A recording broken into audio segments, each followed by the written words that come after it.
Players शामिल हैं। मैं उन प्लेयर्स के बारे में भी बात करूंगा, लेकिन इस बीच इस साजिश के बारे में दर्शकों को बताना ज़रूरी है कि आखिर ये बांग्लादेश की जो ड्रोन वाली साजिश है वो है क्या।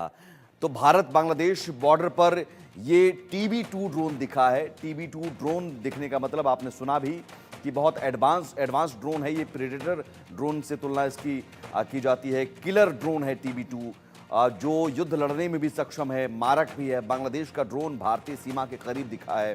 तुर्की से ये मंगा गया है, अब मेघालय के पास नजर आया। तो पहले पश्चिम बंगाल के पास और अब मेघालय के पास ये जो बॉर्डर इलाका है वहां पर इस तरह के ड्रोन नजर आने का मतलब साफ है कि वो भारत की सीमा कहीं ना कहीं निगरानी करना चाह रहा है, और बांग्लादेश अकेले या फिर और कोई करना चाह रहा है। तुर्की का ये बारकतार TB2 ड्रोन है। ड्रोन ढाका में एयरबेस बशर से संचालित हो रहा है और वहीं से इस ड्रोन को ऑपरेट किया जा रहा है। तो भारतीय सीमा पर ड्रोन की तैनाती की गई है और ये साफ तौर पर दिखा रहा है कि बड़ी साजिश, लेकिन ये साजिश सिर्फ भारत के खिलाफ बांग्लादेश की नहीं कही जा सकती, जैसा कि जनरल परिहार साहब ने कहा, क्योंकि घातक हमला और जासूसी करने में भी ये ड्रोन सक्षम है। और यही वजह है कि ये चिंता ज़्यादा बड़ी है। पश्चिम बंगाल के बाद मेघालय में TB2 ड्रोन दिखना तो अपने आप में ये बड़ी चिंता की बात है। लेकिन साजिश, अगर ये इंटरनेशनल कॉन्स्पिरेसी है तो इसमें कितने प्लेयर्स, कौन कौन प्लेयर्स हैं और वो क्या जासूसी करना चाह रहे हैं। अरविंद जी हमारे साथ जुड़े हुए हैं, अरविंद सिंह तेजावत जी। अरविंद जी, क्या ये माना जाए कि बांग्लादेश एक पपेट है, जैसा कि जनरल परिहार साहब कह रहे हैं? तो अगर बांग्लादेश पपेट है तो ये ड्रोन की तैनाती भारत की निगरानी के लिए कोई और करना चाह रहा है, पाकिस्तान या फिर चीन? कौन कौन प्लेयर्स, कितने प्लेयर्स इसमें शामिल हैं? सुमित साहब, बिल्कुल आपने ठीक समझा है कि बांग्लादेश पपेट है। इसके दो मजबूत कारण हैं, क्योंकि एक तो पॉलिटिकली बांग्लादेश स्टेबल नहीं है, और दूसरा ये कि बहुत सारे वह अपने डेवलपमेंट को लेकर वह जो फॉरेन कंट्रीज हैं उन पे डिपेंडेंट है। और ये इन दो चीजों के कारण जो कंट्री दूसरों पे डिपेंडेंट रहता है उसकी संप्रभुता हमेशा गिरवी होती है। मतलब यह हुआ कि बांग्लादेश जो कुछ भी करेगा वह सर, थोड़ी कनेक्टिविटी इशू आ रही है, आवाज आपकी क्लियर नहीं आ रही है। देशों की मर्जी से करेगा। और मैं परिहार साहब से पूरी तरीके से सहमत हूँ। मैंने बार बार जो सुमित साहब, अभी आवाज आपको ठीक आ रही है? तो बीच में कुछ प्रॉब्लम हो रही है, हाँ, नेटवर्क इशू है शायद जी। तो आई होप कि आई एम ऑडिबल नाउ। जी, नहीं, मैं दोबारा आऊंगा सर, दोबारा आता हूं। कुछ इशू है अभी, आवाज को लेकर कुछ नेटवर्क इशू है, मैं दोबारा आता हूं। लेकिन इस बीच एक बड़ी खबर, ब्रेकिंग न्यूज, भारत बांग्लादेश के बीच तनाव से जुड़ी बड़ी खबर। बांग्लादेश में ढाका से त्रिपुरा बॉर्डर तक मार्च किया गया, लॉन्ग मार्च किया गया। ढाका से त्रिपुरा बॉर्डर तक लॉन्ग मार्च किया गया, और ये वही BNP जो खालिदा जिया की पार्टी है, ढाका से त्रिपुरा बॉर्डर तक लॉन्ग मार्च, बांग्लादेश में भारत के विरोध में ये मार्च किया जा रहा है। और नारे क्या लग रहे हैं? नारे लग रहे हैं, अगरतला चलो। त्रिपुरा की अंतर्राष्ट्रीय सीमा पर इस लिहाज से सुरक्षा कड़ी कर दी गई है, भारत अलर्ट है, सीमा पर सुरक्षा बढ़ा दी गई है। भारत बांग्लादेश के बीच तनाव से जुड़ी ये बड़ी खबर, और ये लॉन्ग मार्च का मतलब समझिए, और उसमें नारे लगने का मतलब समझिए कि चलो अगरतला। ये भारत में घुसने की ये कोशिश, अगरतला चलो, त्रिपुरा के अंदर घुसपैठ की कोशिश। और लॉन्ग मार्च का मतलब ये है कि, और त्रिपुरा तक यानी कि भारत की सीमा तक लॉन्ग मार्च कर रहे हैं ढाका से BNP की जो रुहुल रिजवी हैं वो कई बार भारत विरोधी बयान दे चुके हैं, यहाँ तक कि कह चुके हैं कि हम जो बंगाल, उड़ीसा हम ले लेंगे, इस तरह के विरोधी बयान। या भारतीय साड़ी को जलाने की तस्वीर सामने आई थी, और अब ये अगरतला चलो के नारे के साथ लॉन्ग मार्च अपने आप में ये बता रहा है कि बांग्लादेश में हर वो हरकत की जा रही है जो उकसाने वाली है, जो सीधे सीधे भारत को उकसाने वाली है। हर मोर्चे पर, पॉलिटिकल फ्रंट पर भी विदेश सचिव के दौरे के बाद ये लॉन्ग मार्च निकाला जाना, और वो भी BNP पार्टी, ये माना जा रहा है कि जो मोहम्मद यूनुस की अंतरिम सरकार है, उस अंतरिम सरकार के पीछे दरअसल BNP है। पूरा समर्थन बीएनपी को है और बीएनपी ये लॉन्ग मार्च निकालता है। हमारे साथ लगातार जुड़े हुए हैं अरविंद सिंह तेजावत जी और मेजर जनरल रिटायर्ड जेकेएस परिहार साहब हैं। अगर अरविंद जी आप तक आवाज़ आ रही हो तो मैं समझना चाहूँगा इस लॉन्ग मार्च का मतलब भी, ये लॉन्ग मार्च उकसावे वाला कार्रवाई है, उकसावे वाली हरकत है, और वो भी तब जबकि विदेश सचिव के दौरे हो गए, बातचीत हो रही है, और उसके बाद आप कह रहे हैं अगरतला चलो के नारे लगाते हुए त्रिपुरा तक आप आ रहे हैं। सुमित साहब, मुझे उम्मीद है मेरी आवाज आपको सुनाई दे रही होगी। नहीं सर, सॉरी, तो मैं फिर बोलना शुरू करता हूँ। सर प्रॉब्लम अभी सुमित भी साहब, प्रॉब्लम अभी भी है। तो मैं दोबारा आता हूँ। जनरल परिहार साहब, यही सवाल आपसे भी कि एक तरफ तो ड्रोन की तैनाती, बॉर्डर पर गतिविधि, और अब ये लॉन्ग मार्च। देखिए, जहां तक बीएनपी का सवाल है, हम सारे जानते हैं कि उसका एटीट्यूड भारत के खिलाफ काफी रहा है। जमायते इस्लामी बांग्लादेश और बीएनपी, ये दोनों ही भारत के खिलाफ हॉस्टाइल रहे हैं, और इनके शासन में जो है बांग्लादेश में उल्फा के आतंकवादी और दूसरे नॉर्थ ईस्ट के और आईसिस और आईएसआई, इनकी सबके गठबंधन रहे। एक तरह से वहां पर इनका सोर्स रहता है। अब ये लॉन्ग मार्च के पीछे उनके दो वजह, एक तो उनका ये है कि त्रिपुरा में जो इनका बांग्लादेश का जो काउंसलर थे वहां पर किस तरह से जो एजिटेशन हुए थे उसको प्रोटेस्ट का, और दूसरा ये क्लेम करने के उसमें है कि बांग्लादेश के साथ में अगरतला वगैरह के इलाकों, जैसा कि अभी हाल ही में आया था कि आप जो है बिहार, उड़ीसा और ये सारे खाली करिए, बांग्लादेश को हो गए। तो ये एक तरह से ये माहौल बनाने का इनका रहता है। उसको एंटी इंडियन पूरी हर तरह से ये कोशिश में लगे हुए हैं, हिंदू के भी खिलाफ इसके जितने हो रहे हैं। और आप देखिए बांग्लादेश में ये सब जो हो रहा है, इसमें अंतर्राष्ट्रीय साजिश का जो अरविंद जी और मैंने भी कहा था, इसमें ना केवल ये एयर बेस और नेवल बेस का है, हमारी बंगाल की खाड़ी बहुत सेंसिटिव है। अंडमान निकोबार का इलाका उसमें पूरा कवर होता है। उसके बाद में हमारी चांदीपुर की जो रेंज है, मिसाइल रेंज, वो सारे टेस्ट के ऊपर भी इस तरह से निगरानी का ये पोर्ट बन सकता है, अनरेस्ट हो सकता है। तो बंगाल की खाड़ी को एक तरह से ये अनरेस्ट करना और भारत के ऊपर शिकंजा जमाने की एक ही अंतरराष्ट्रीय साजिश का ये हिस्सा चल रहा है।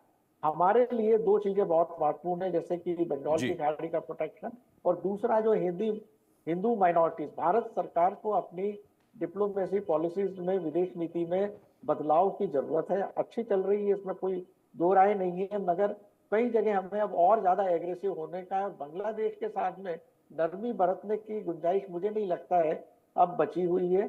हमारे विदेश सचिव गए हैं, उन्होंने कुछ न कुछ मैसेज प्राइम मिनिस्टर का सख्त शब्दों में दिया जरूर होगा। मैं मानता हूं कि डिप्लोमेसी में लैंग्वेज उतनी नहीं होती, मगर पोस्चर जो है काफी सख्त होता है। पर हमें अब ओपनली जो है अब वो नरमी अब छोड़नी होगी। अब सीधे अब दिखाना होगा कि भारत क्या कर सकता है अगर ये बांग्लादेश नहीं सुधर रहा है तो।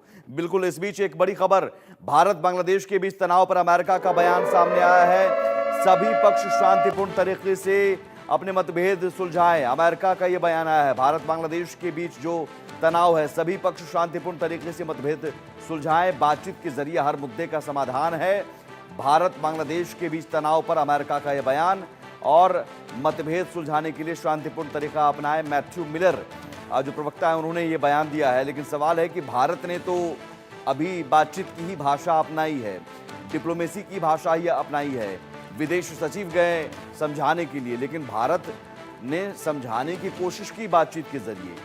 बांग्लादेश समझना नहीं चाह रहा है, तो अगर बांग्लादेश नहीं समझता है तो फिर उसका इलाज करना पड़ेगा, और इलाज बहुत मुकम्मल करना जानता है भारत। अगर नहीं सुधरा तो हमने इलाज पाकिस्तान का भी मुकम्मल किया है।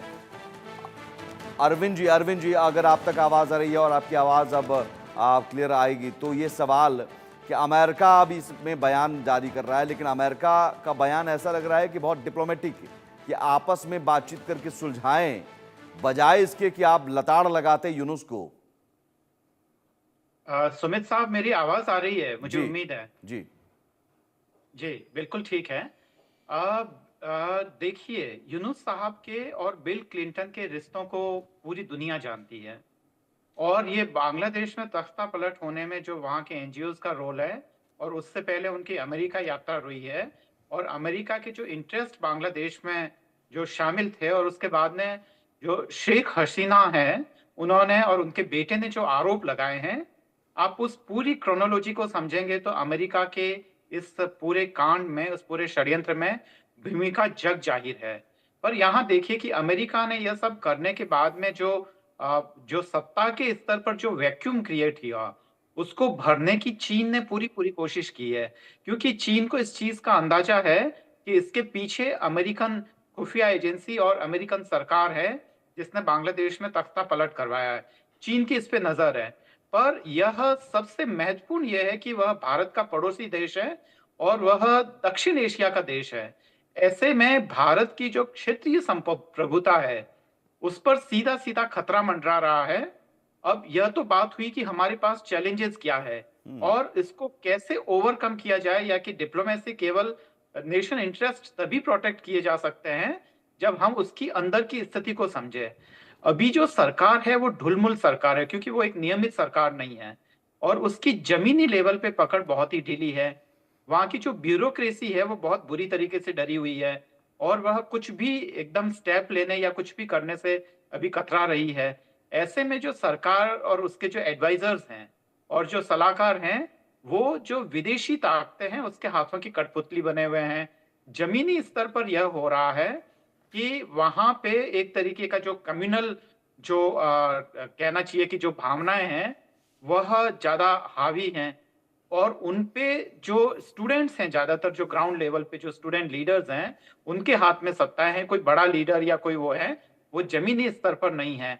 उसके बाद में देश की लोकप्रिय और सबसे बड़ी जो राजनीतिक दल था शेख हसीना का, अवामी लीग, उसके लीडर्स और उसकी जो छात्र परिषद है, उनके सारे लीडर्स अंडरग्राउंड है।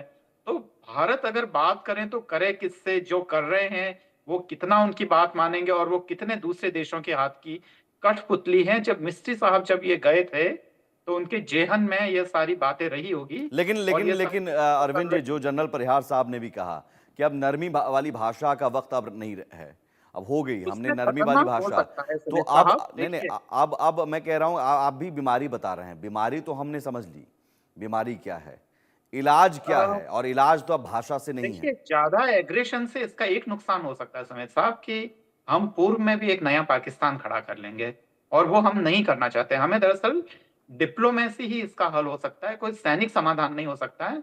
और मुझे पूरा क्या यकीन आप है कि इस बात से परियार साहब सहमत भी। है जनरल परिहार साहब?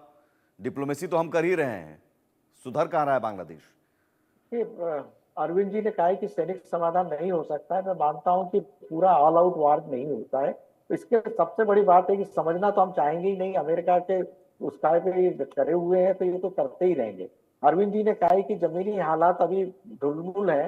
ये ढुलमुल रहेंगे क्योंकि धीरे धीरे वहां पर आर्मी और बीएनपी जो है अपना होल्ड बनाना चाहती है, अवामी लीग को कमजोर करना चाहती है। उसमें टाइम लगेगा। चुनी हुई सरकार, मुझे नहीं लगता है कि अगले 3-4 साल तक बांग्लादेश में आने की कोई गुंजाइश है। ये इसी तरह से चलेंगे बैकडोर से। ये बीएनपी और जमायत और आर्मी उसको यूनुस को काबू करते रहेंगे। उनकी उम्र ज्यादा है, अमेरिका के पपेट हैं, तो सारा जो उनका एजेंडा है उसको आगे चलेंगे।